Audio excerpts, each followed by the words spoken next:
Today we're having a look at the brand new Khaki Navy Scuba. Apart from we're doing it in Monaco, and we have a world record holder among us. The watch industry is in a really weird place at the moment. Really weird. I feel like it's becoming more diluted, less vibrant, more safe, and I feel like in part, the personality is being stripped away. Here's the thing, guys. As I've said in many other videos, watches are about memories. They're sentimental things that we strap to our wrists that reflect back a little slither of our lives to us. And why shouldn't our memories, a little bit like bright colours, pop a little, shout a little, tell a larger story? Watches are storytellers at the end of the day, documenting each sunset, each laugh, or even each dive. Sometimes we need a pop of colour just to remember how beautiful this world is and how important it is to share it with each other. Yes, I understand. These models aren't for everyone, but maybe, just maybe, that means they're perfect for someone.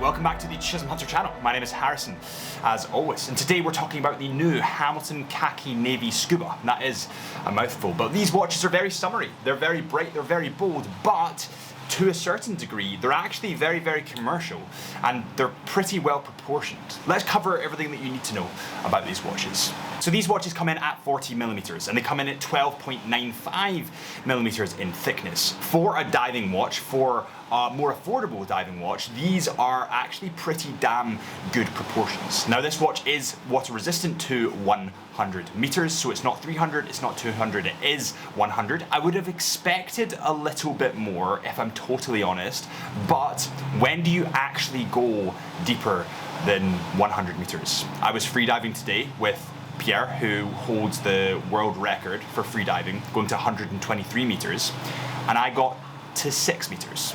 So I do feel there's like a certain degree of snobbiness that comes into the diving watch scene when people are comparing the water resistance versus the thickness versus the specs. But to the normal people, the 9 to 5 people, you won't really be going deeper than I did today. So 100 meters is pretty comfortable, is pretty good.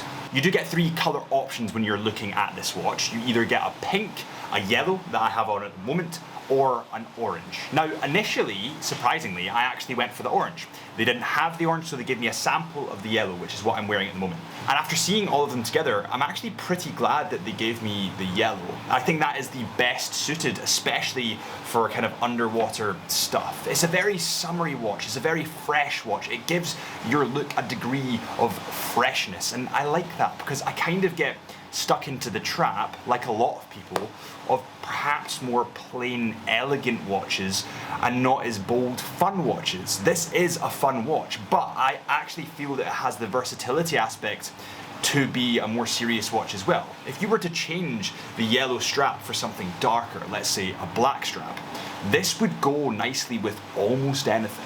The light literally keeps on changing and it's such a pain. So when you look at the colors, the 3 color options, the pink actually looks a lot more red online. Now in person, this is a lot more vibrant, a lot more punchy, and definitely not my style. I would say it's more of a feminine model. These models of course come in stainless steel and they have a screw down crown to support the water resistance of 100 meters. Now the dials on these watches are surprisingly good, so let's just talk about those dials for a second. And whenever I say yellow here, just slot it in with either pink or orange, depending on what you're looking at. So the dial on this watch has an outer kind of disc, and this disc is in your bright fluorescent color, either your orange, your pink, or your yellow for me, for example. Before we go any further, this is probably as good a time as any. If you do want one of these models or want to view one of these models, head to chisholmhunter.co.uk. That is chisholmhunter.co.uk, where we're official stockists of Hamilton watches. And if you get your watch from us, then you're supporting the channel, and I'd really appreciate that. When you go beyond that yellow disc, you actually get to the more interior disc, and that comes in black, and it's actually like a sand-blasted black. And because it's sand-blasted, it looks a lot more charcoaly depending on the light that you're in. Now, we're in Monaco, it's really sunny, the light is so frustrating, and that means it does look almost a little bit grey in certain lights. The hands and the indices are filled with superluminova, and if you look at the tip of the second hand, your chosen colour will be on the tip of the second hand. For me, it's yellow. The date window is between the 3 and the 4 mark. I'm not really sure why they've done that. I'd love to know your point of view here, but for me, that's just not the vibe. It kind of throws the dial off axis. I would have rather it at the 6 mark. This watch, of course, has a unidirectional rotating bezel, and the bezel action is pretty good. I would rate it a solid 7 out of 10. Let's just pretend that Tudor's probably up there at 9 or 10, same with Omega. 7 or 8 for a £790 watch. It's pretty good. The movement on this model is the H10 movement. This is fully automatic and has a 80-hour power reserve. It also has a Nebicron balance spring. Now, to get a watch with 80 hours of power that costs 790 quid, again, that's quite damn good. I mean, when you think of higher price ticket items, typically they sort of go around the 48-hour mark. There's a huge debate in the industry about mass-produced movements. Some people say they're really, really bad. I say they're really, really good. I mean, you don't buy a BMW car and say, well, this is mass-produced, it's going to break down.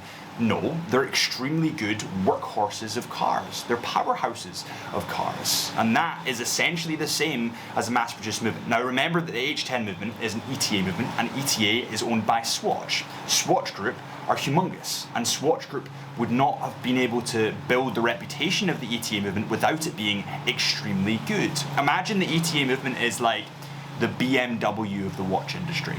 With that said, one thing that does frustrate me is it has a closed case back. I've never been a fan of closed case backs. I always prefer seeing into the beating heart of my movement. But I suppose it is a diving watch, and that's more of a personal taste kind of thing. I was also really impressed with the kind of pin buckle on this watch to pin it together. It's kind of like a futuristic PRX vibe of a design on that pin buckle. It's quite angular, quite squared off, and it also has that H logo on it. It's actually really nice. It's not often that I compliment straps and compliment bracelets, because for me that's the snag in most watches, but I'm really struggling to flaw this. That's a helicopter going past. See the money in Monaco? It's just wild. I know people will ask this, so I'm gonna just answer this question before anyone says anything. Pierre, the free diver that holds the world record, he was actually wearing the below zero Hamilton diving watch, because this goes to 1,000 meters, so it's a lot more fitting for his area of expertise, shall we say. But for the average person, for someone that's not Superman, for someone that's not superhuman, this is a damn good option. It's 790 quid, it goes to 100 meters, it's bright, it's summery, it's fresh. And it's nice to see a brand being and doing something fresh. Everybody seems to be going a little bit more mainstream nowadays. Perhaps, some would say, a little bit more boring. This is everything but boring. And the good thing about this, the thing that I can see that I think they'll definitely do, and this is my prediction, I think they'll change that strap or bring out another strap that you can put on this watch that's maybe a little bit darker. And that'll make this watch just that little bit more wearable when you're out and about at smart dinners. But to be honest, guys, I really enjoyed my time with this watch. I really enjoyed wearing something that was not just the run-of-the-mill, not just your blacks, your whites, your blues, because that's kind of normally what I gravitate to. And it took someone to push me and say that I couldn't have the watch that I wanted for me to actually put that on my wrist. And I really enjoyed it. And honestly, I kind of had hesitations coming out here to film this watch because I wasn't really sure on a bright yellow watch, but it really works for me. And I'm kind of glad that Hamilton pushed me into wearing it. So I suppose the moral of the story here is don't judge a book by its cover. Don't judge a watch by its colour. Who knows what will happen if you get it on the wrist in store. Perhaps you'll find something quirky, something weird, something that suits your style, even though initially you might not have thought so. And that is all from me. I'm off for a couple of glasses of champagne. We're actually going to the casino tonight, which I'm very nervous about. If you don't see me, I'm probably trying to win my life back. If you have enjoyed, please hit that subscribe button, and see you guys real soon.